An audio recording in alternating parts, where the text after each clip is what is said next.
ini kan yang jadi pertanyaan sebetulnya kegiatan retret ini apakah ini maksudnya penugasan dari Kemendagri, Presiden atau undang-undang ya Pak? Maksudnya dasar hukumnya pelaksanaan retret ini tuh atas perintah Kemendagri, Presiden atau undang-undang? Makasih Pak. Jadi yang pertama ini adalah program rutin yang memang diselenggarakan untuk kepala daerah, begitu ya, untuk kepala daerah. Dari dulu saya jadi wali kota itu ikut Lemhanas, ikut Kemendagri. Dan ini adalah amanat Undang-Undang nomor 23 tahun 2014 tentang pembinaan pengawasan penyelenggaraan pemerintahan daerah. Jadi ada landasan hukumnya, ada pembinaan, ada pengawasan, ada peningkatan kapasitas para aparatur di daerah. Jadi undang-undang mengamanatkan itu. Dan mengenai pemilihan lokasi ini menyesuaikan saja. Kalau biasanya di BPSDM, biasanya di Lemhanas lebih dari 1 bulan. Nah ini dipadatkan 7 hari di sini. Jadi secara teknis setiap periode itu menyesuaikan saja. Kadang berpindah di Lemhanas, di BPSDM. Nah sekarang secara teknis di sini. Jadi ada landasan undang-undangnya jelas dan untuk teknisnya menyesuaikan. Nah karena ada efisiensi dan ada target-target tadi, ini menyesuaikan lokasi di sini. Begitu. Silakan yang lain. Ya. Pak, izin Pak Singgi dari kompas.com. Izin memfollow up terkait dengan pertanyaan kader-kader PDIP gitu Pak. Kan ini sudah saya ingin penegasan aja terkait tugas atau kewajiban kepala daerah ini kan mereka sebenarnya diundang sebagai kepala daerah atau petugas partai gitu. Dan sikap Kemendagri memprioritaskannya seperti apa gitu. Ya, sikap kami menunggu sampai pukul 15.00. Silakan yang lain. Ya. Udah nih, yang belum ya, silakan. Pak Menteri, mau tanya Pak, soal kan tadi belum sampaikan jumlah pematerinya berapa orang, kemudian apa aja urgensinya materi itu, kenapa diberikan? Terima kasih. Sebentar, kami cek dulu ya terakhir.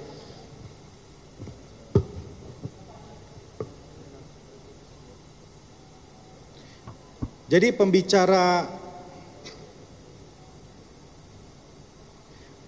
di sini itu pertama para Menko dan menteri terkait. Nah, ini kedua adalah para Widya Iswara Lemhanas yang akan mengisi 2 hari pertama, dan ketiga adalah Bapak Presiden yang akan hadir di 2 hari terakhir.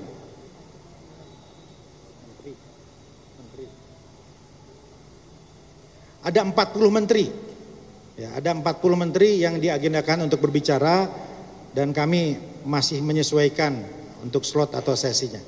Itu kira-kira. Ya, silakan. Iya, itu yang kanan kiri. Ya.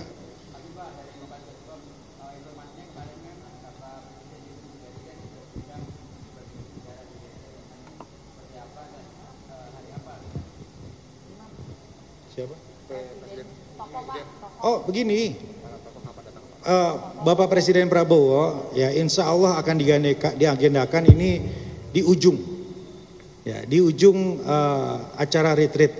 Tetapi untuk teknisnya, jamnya, sesi apa pasti nanti akan kita komunikasikan lagi. Nanti di ujung itu nanti ada acara Parade Senja, ya apakah beliau berkenan untuk bergabung nanti kita akan pastikan lagi. Tetapi yang pasti di hari terakhir beliau akan memberikan arahan kepada kami semua. Itu ya. Ya. Saya Hendrawan dari CNN Indonesia TV, Pak Wamen. Pak, tadi terkait dengan amanat undang-undang tadi Pak, apakah kemudian dalam amanat undang-undang itu disebutkan bila ada kepala daerah yang tidak hadir maka akan ada implikasinya, sanksi misalnya, sama seperti misalnya dulu Pak Wamen ketika menjabat kepala daerah, apakah juga pernah ada kasus serupa dan kemudian apakah ada sanksi? Iya. Terima kasih. Sanksinya itu lebih kepada aturan dari kepanitiaan saat ini. Ya, jadi di undang-undang itu tidak ada misalnya berujung pada hal-hal lain secara hukum konsekuensinya tidak ada ya. Tetapi ada kebijaksanaan sesuai dengan tahun pelaksanaannya yang akan kita sampaikan nanti sore hari. Siap, baik teman-teman. Ya. kabarnya ada presiden yang terdahulu yang akan Ya, kita ingin ada tokoh bangsa yang juga berbagi pengalaman, kebijaksanaan dan kebijakan. Tapi sekali lagi tentu masih harus kita pastikan lagi konfirmasinya karena masih menyesuaikan terkait dengan jadwal yang sesuai. Ada lagi? Cukup ya? Terakhir. Ya. Terima kasih Pak Jamal dari Tempo. Kemarin kan ada untuk kontribusi dari kepala daerah kemudian dibatalkan ya Pak untuk acara ini.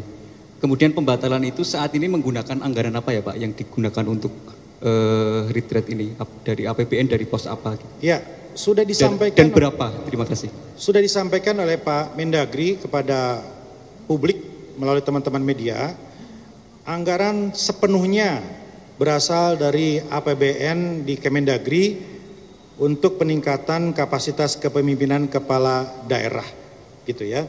Nah, kalau dulu itu karena jumlah harinya lebih banyak, lebih panjang, bisa sebulan lebih di Lemhanas dan 2 minggu di Kemendagri dan para pesertanya juga menginap di hotel, tentu angkanya jauh lebih besar dari hari ini. Jauh lebih besar karena hari ini 7 hari di tenda. 7 hari di tenda bukan fasilitas hotel. Dibandingkan dulu paket-paketnya itu 2 minggu di Jakarta kami menginap di hotel, 1 bulan di Lemhanas juga walaupun disediakan di mes, tetapi banyak kepala daerah yang memilih menganggarkan dari APBD untuk menginap di hotel. Tentu jumlahnya jauh lebih besar dibanding 7 hari di tenda. Itu kira-kira. Angkanya 13 miliar. Ya. Dan kita pun tentu harus memiliki perspektif yang lebih luas. Saat ini APBN ini 3.600 triliun. Uang yang berada di daerah melalui APBD ini 1.300 triliun. Jadi teman-teman kepala daerah diharapkan bisa mengelola uang rakyat untuk kembali ke rakyat ribuan triliun tadi berdasarkan prinsip-prinsip pemerintahan yang bersih dan profesional. KPK, Kapolri, BPK, BPKP ya, juga akan berbicara di sini untuk mengawal uang rakyat tadi. Ya, kira-kira begitu. Jadi tolong dilihat dalam konteks yang lebih besar, target ini adalah ke sana juga tadi. Silakan. Pak, penegasan Pak terkait, memang tadi kan akan menunggu statement sore nanti soal jumlah kepala daerah, tapi yang terjadwal dan diundang ada 508 undangan atau 481 yang kemarin cek kesehatan Pak, yang diundang kepala daerahnya. Angkanya ya seperti tadi 503. 503, ya, oke.